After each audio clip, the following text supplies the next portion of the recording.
Hey everybody, what's up? Startup Survival here out in the woods with the bug out bag. I just hiked out here with this to sort of test the weight and just see if it's something I'm comfortable carrying, and the good news is that it is. But let's have an initial conversation here about the bag and just things that I think you should know before you actually get into building yours. So first of all, you need to decide what the purpose of the bag is for you. Your purpose might be a little different than mine, but I'll tell you what mine is right now. Mine is basically for short-term, unforeseen emergencies or disasters. And I emphasize the word short-term. This is not something I'm planning to live on for the rest of my life. I don't plan to go for months living out of this bag, although who knows, right? This is something short-term. I'm planning to live out of this bag for up to 72 hours.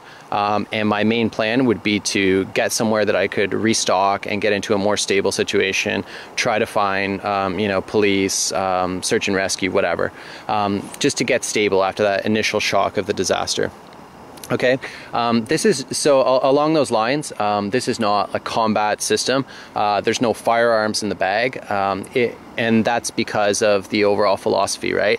I'm planning, this could be an earthquake or something like that. It's not the end of the world, right? That's an important point to make. Another thing that you're going to need to know before you build this bag is the cost involved.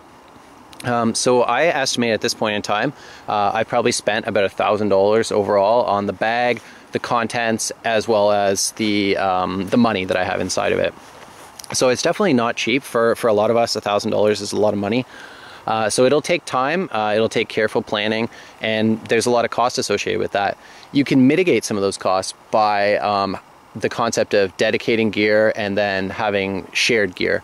Or non-dedicated, let's say. And what I mean by that is if you buy everything for the bag itself, you're probably going to be buying some duplicate items of things you already have. For example, a stove is something I already had.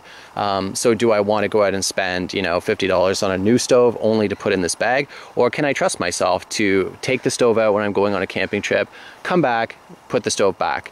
I'm not doing that for everything, but there's certain more expensive pieces of gear that I just didn't want to bite the bullet and buy a second copy of. So I'm going to be responsible, and I'm going to remind myself when I take something out, it has to go back in as soon as I get home.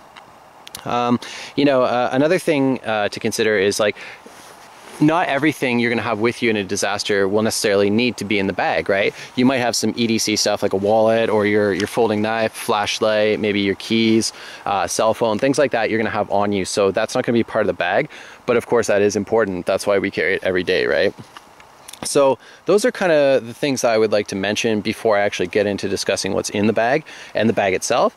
But yeah, so it's been a fun process. It's taken a lot of time, and I hope you guys enjoy the video. Thanks for watching.